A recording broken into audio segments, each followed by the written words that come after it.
Hello, Jellicle cats and pollicle dogs. My name is TB Sky, and, well, you've all seen the title of the video. You know what I'm about to argue for you, but before we begin, I'd like to stress that I'm not going to argue that the CGI in the Cats trailer is somehow flawless and immaculate.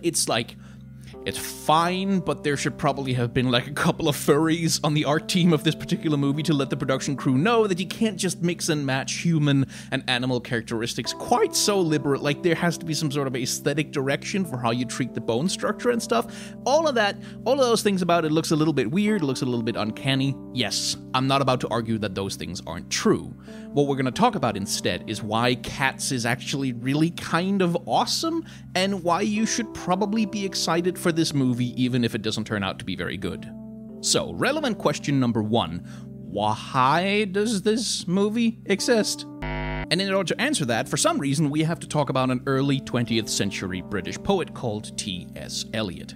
Now, that's a name you may have heard before if you've ever taken classes in English literature and stuff like that. He's a pretty notable poet. He's got some good work. You should look it up if you're interested. But among all of his poetry writing, he was also writing letters to his godchildren. And in these letters, he adopted the sort of cartoony comedy persona of Old Possum, who would write fun letters to the little children, telling them stories about the great wide world and stuff like that. And some of the stories that he told, especially, was stories about cats. These poems are then collected and published in 1939 as a children's book called Old Possum's Book of Practical Cats. That book and those poems are then read by a young Andrew Lloyd Webber as a child. Webber, eventually in his life later on in the 70s, goes on to start writing musicals and doing musical stuff, which is why you probably know his name: Phantom of the Opera, Jesus Christ Superstar, etc. Andrew Lloyd Webber remembers this book and is very fond of it, so for songwriting practice, basically, he decides to try and set these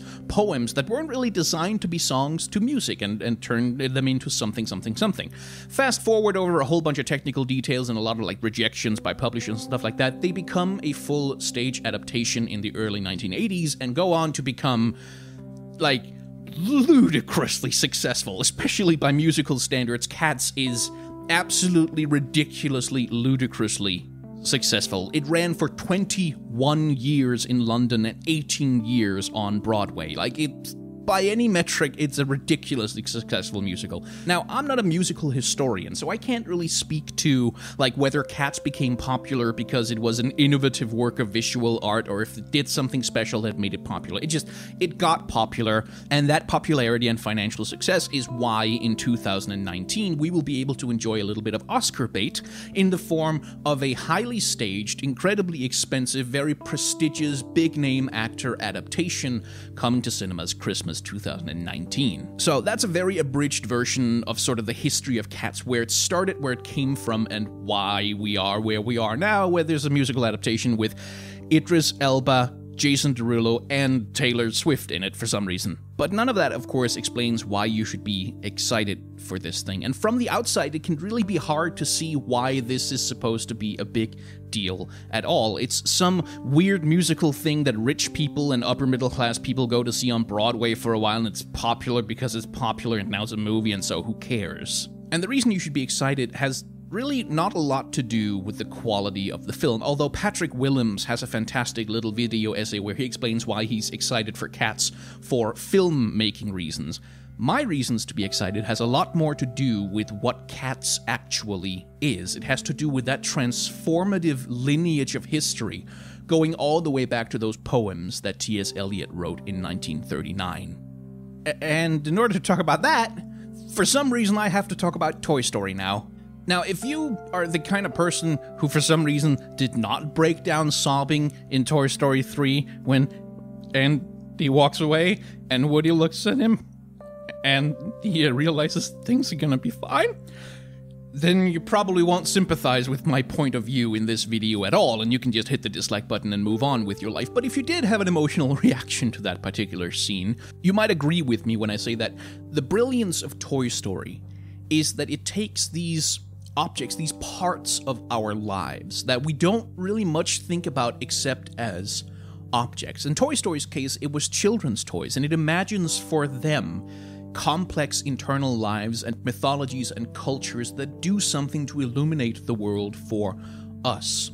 Toy Story repeatedly deals with themes not only of fatherhood in the character of Woody, but also in the fear of being left behind by those you love as the world rapidly changes around you. It deals powerfully with the desire to go back to more innocent times and the necessity of rejecting those desires in favor of being there for the people you love right now. It talks in the third film pretty convincingly about the necessity of accepting the inevitable, whether that is death or whether that is the fact that some people will just inevitably drift out of your life and there's nothing you can do about it, and it's okay, and it's beautiful. Now, you can do that in all kinds of different ways with all kinds of different stories, but what makes Toy Story so good is that it takes these familiar objects, these objects to whom all of us have some kind of an emotional connection, and imbues them with these important narratives and themes in order to get closer to us emotionally, and god damn it, does it work. T.S. Eliot's Old Possum's Book of Practical Cats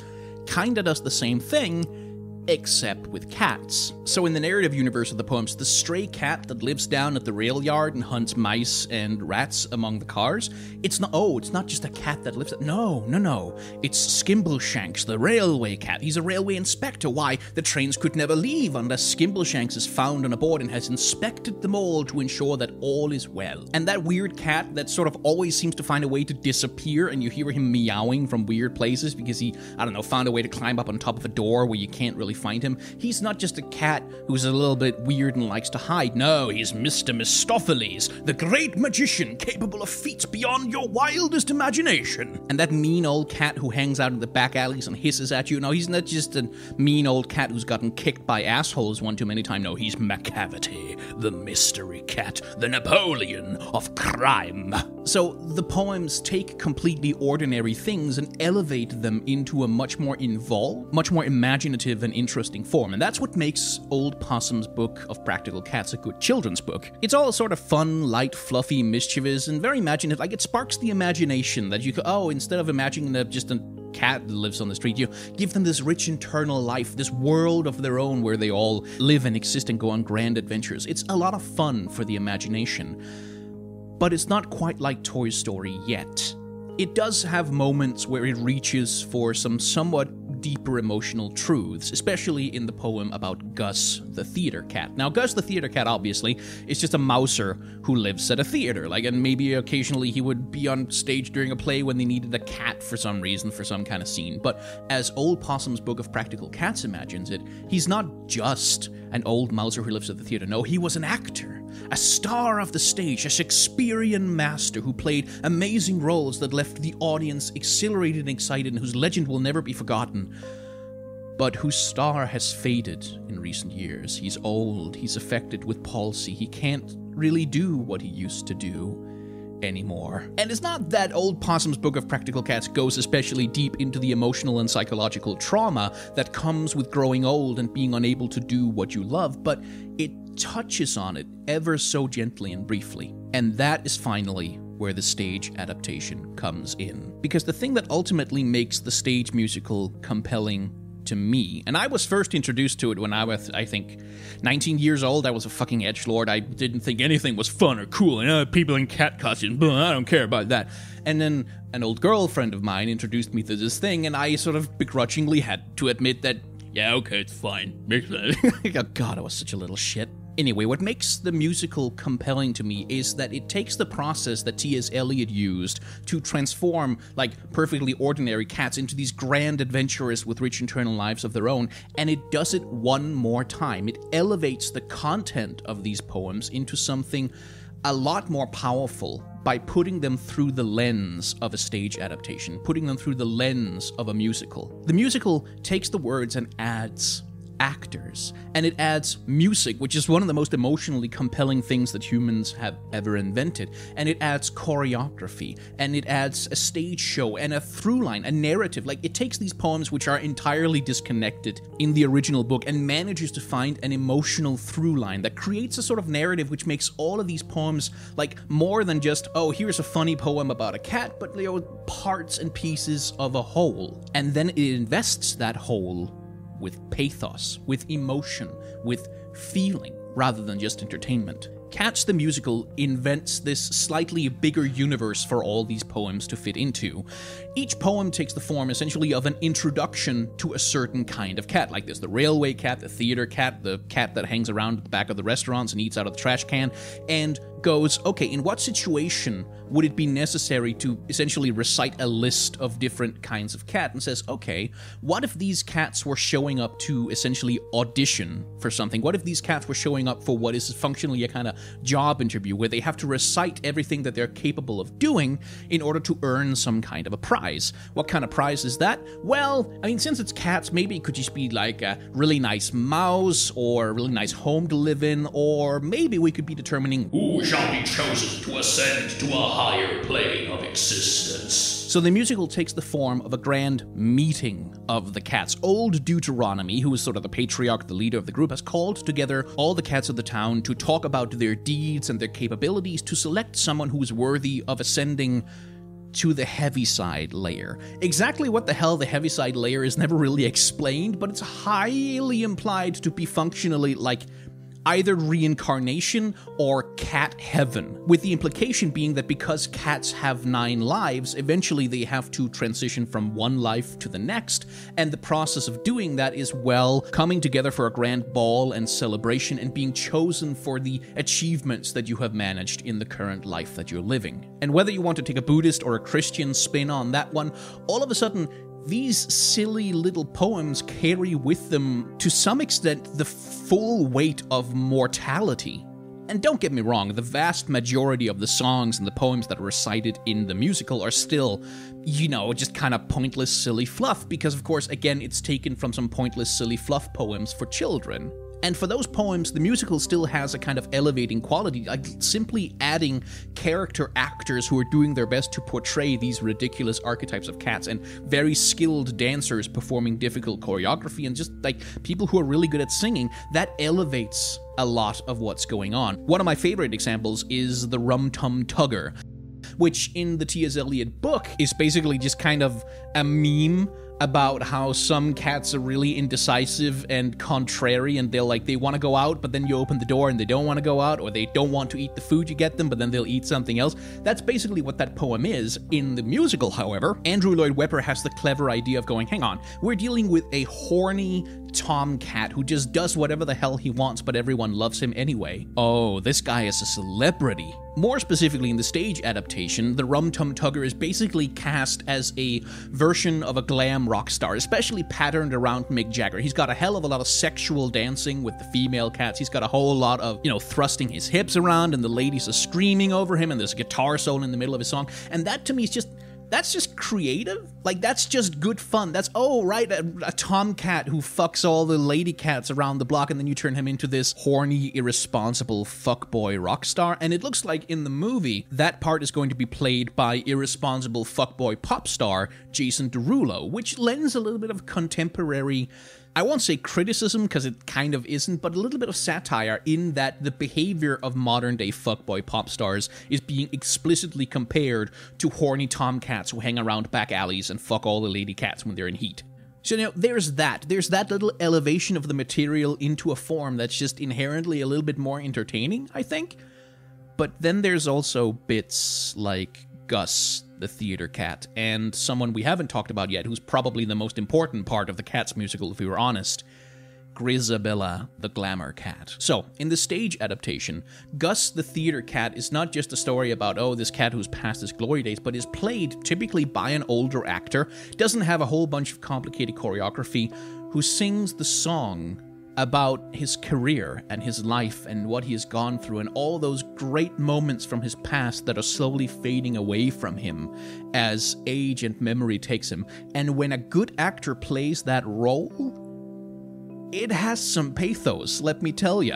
And the reason why is that it touches on some feelings, some emotions that can be pretty universal. Like, I think all of us somewhere in our hearts have an imagined glory day that we'd like to go back to, a time in our lives when we felt like we were in control, that we knew what was going on, and that the world revolved around us, and it was possible to be happy and content and safe, and every day was a new adventure.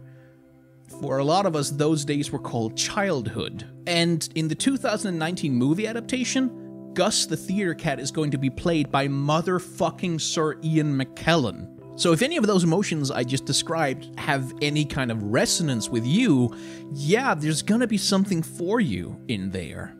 And it's that level of complete unapologetic pathos that makes the Cat musical movie, even if it's going to turn out to be on a filmmaking level not a very good film, exciting for me. And in that same vein, if you know any song from the Cats musical despite not having seen it, it's probably going to be Memory, all alone in the moonlight, I can dream of the old days, I was beautiful then. This is the big showstopper of the Cats musical, Memory, as sung by Grizabella the Glamour Cat. And Grizabella is a slightly unusual character in Cats in that she was not actually included in the original Old Possum's book of Practical Cats. And the reason why is that the publishers thought that the poem that T.S. Eliot had written about her was too sad for a children's book, so you can probably see where this is going. Grizabella in the show is an old, faded glamour cat.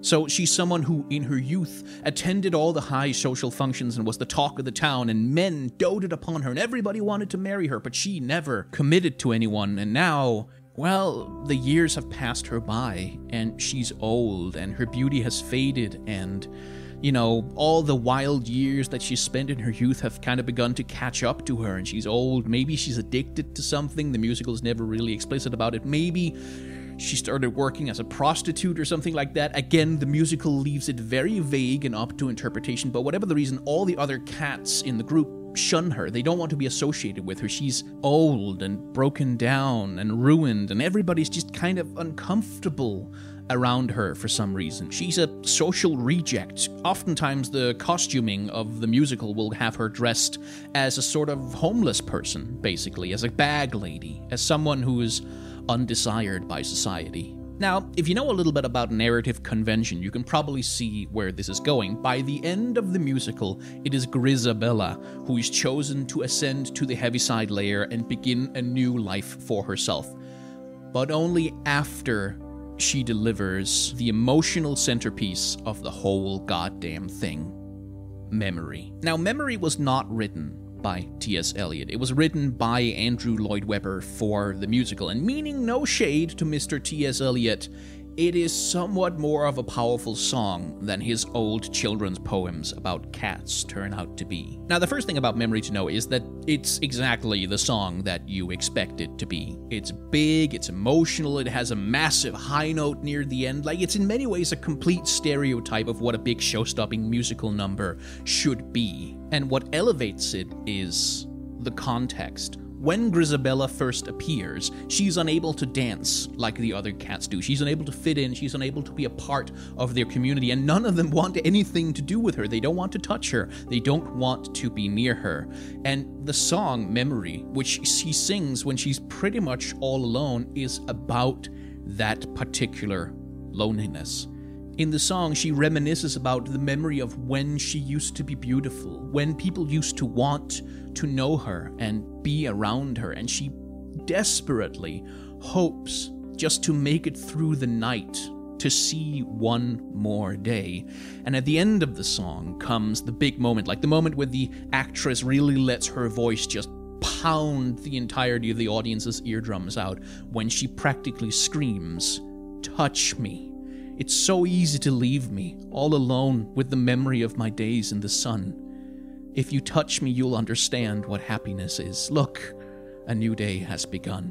If you've ever experienced being left out of a group, being ostracized, having people all of a sudden not want to know you, not want to care for you, not want to be around you for reasons that you can't really understand, and where you used to feel valuable and worthy and like there was a reason for you to be around other people, now you feel worthless and broken and like you make the world a worse place for everyone that you're around.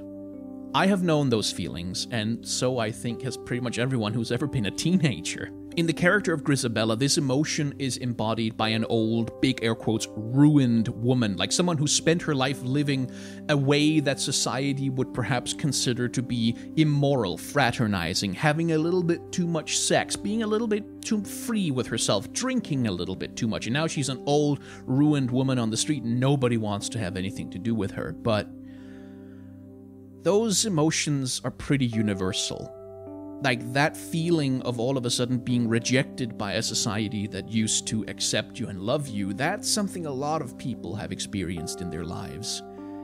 If you happen to be LGBT, for example, that feeling of all of a sudden being rejected and told that you are broken and disgusting and that nobody will ever want to touch you or be with you, that might have a particularly powerful resonance. But, you know, people who've been through the foster system can probably relate to a feeling of being unwanted. People who have been rejected by their families because they decided to no longer follow the religion that the rest of them did can probably relate to this kind of thing. Anyone who has ever lost a community that they felt safe in, only to be ejected into a world that seemingly wanted nothing to do with them. If your parents moved around a lot and you were always the new kid at school, if you get into a relationship with an abusive partner, if you're an immigrant in a country that doesn't want you, memory speaks to all of that. That's the feeling that underpins that song,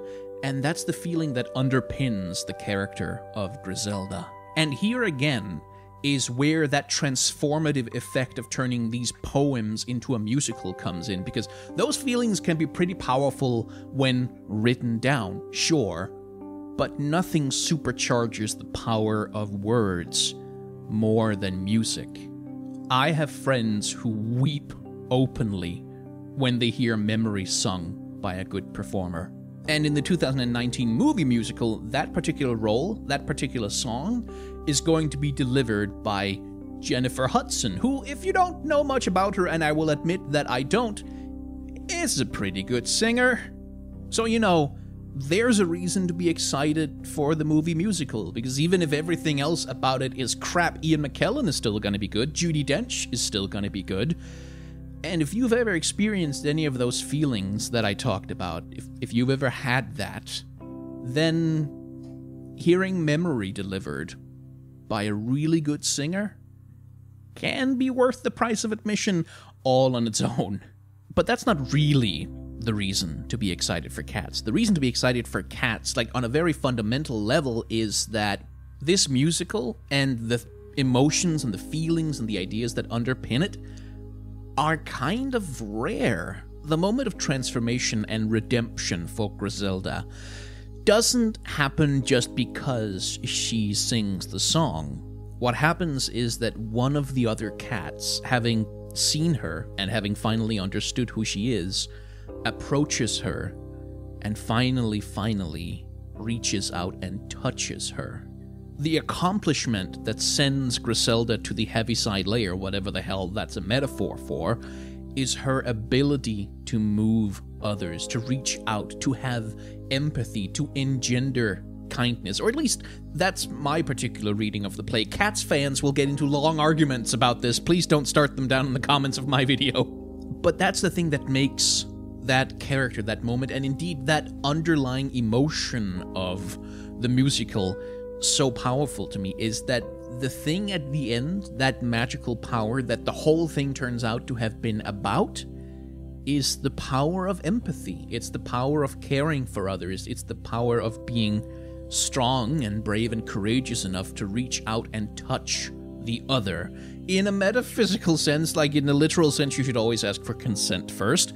And that kind of sentiment, even though it is base and emotional and cliched and overdramatic, is not something you get in a lot of modern movie storytelling. There ain't no Marvel movies like this. There ain't no Fast and the Furious movies like this. None of the big franchises are ever going to do anything even remotely like this. None of the staple Hollywood genres, not even movie musicals, will ever really be like this, because none of the parts that make up the Cats musical were ever supposed to be fit together in this particular way. A big, weird, expensive, prestige Hollywood project taking the form of a strange, bizarre CGI cat person in sets that were intentionally constructed to be too big so the actors would look too small, that's entirely based on a deeply cliche and stereotypical but also profoundly sincere emotionality. My expectations from the Cats movie is that it's going to be perfectly serviceable. It's going to have some slightly dodgy CGI. It's going to have some fantastic voice performances and some really weird scenes, and James Corden is going to be there in a fucking fat suit for some reason, and lots of it is going to be kind of janky and kind of bad hot garbage. But when I think about the history that this weird-ass thing has, and when I think about the emotions that underneath everything else that they've piled on top of it are still the driving forces behind why this thing has lived on for so long, at least in my estimation, and for all the praise and weighty themes I've been injecting into the thing, Cats is also just silly and fun and weird and kind of horny, weird theater with a whole bunch of dancing that doesn't make any sense. And honestly, why not be excited for that?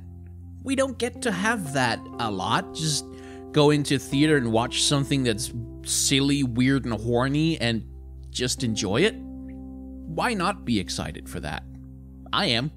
Anyway, that was a very long video about cats and why being emotional about things is good, actually, and maybe getting all hung up on dodgy CGI is not the most interesting way to critique a movie with such a weird and strangely specific history. Anyway, if you've enjoyed this video, as usual, you can hit the like, comment, and subscribe buttons and do all the YouTube things that keep channels on the internet alive. I would very much appreciate it. And if you want to support my work more directly, well, Patreon is right there for that. And if you have like $1 a month, you can sign up for that, and there's some rewards, and that is all very helpful. If you don't want to do a monthly subscription, I've got some tip jars down in the description where you can go and say, hey, do you spend a long time getting emotional about a weird musical with some furries in it? That's strange, but here, have $3, you weird internet man. And that too is very helpful. And as I say at the end of my videos, for online content creators, even $1 can be the same as 1,000 or 2,000 views on a video like this, or tens of thousands of views on a page that's supported by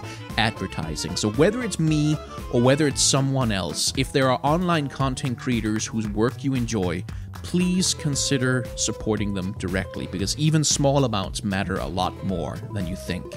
Anyway, if you haven't enjoyed this video, then hit the dislike button down below to transform into a poorly CGI'd human-cat hybrid and make millions of dollars filming incredibly niche erotica for the internet. That's a weird way to end the video, but thank you very much for watching.